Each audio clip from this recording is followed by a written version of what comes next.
রায়হান রাফি পরিচালিত তুফান সিনেমাতে শাকিবের সঙ্গে যোগ দিয়েছেন মিশা সওদাগর।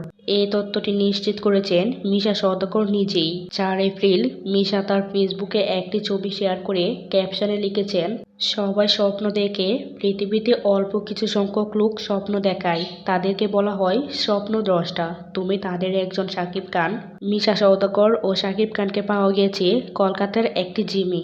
শুধু মিশা সওদাগরের সঙ্গেই নয়, শাকিবকে পাওয়া গেছে কলকাতার অভিনেত্রী ঋতুপর্ণা সেনগুপ্তের সঙ্গেও। ঋতুপর্ণা তার ফেসবুকে ছবি পোস্ট করে বিষয়টি নিশ্চিত করেছেন। শাকিব খানের সঙ্গে ছবি শেয়ার করে ক্যাপশনে ঋতুপর্ণা লিখেছেন, বাংলাদেশ থেকে আসা আমার সুপারস্টার বন্ধু শাকিব খানের সঙ্গে দেখা হওয়াটা খুবই আনন্দদায়ক ছিল। তিনি কলকাতায় একটি ছবির শুটিং করছেন।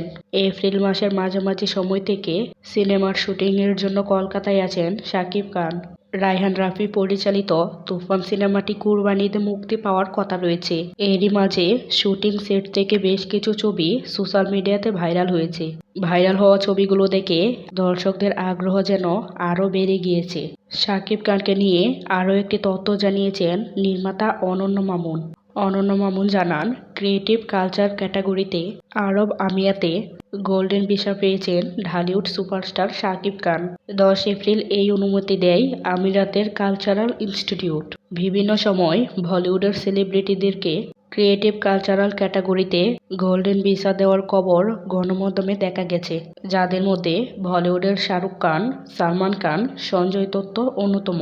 বলিউডের সেলিব্রিটিদের মতো একই ক্যাটাগরিতে নাম লেখালেন বাংলাদেশের কিং খান শাকিব খান।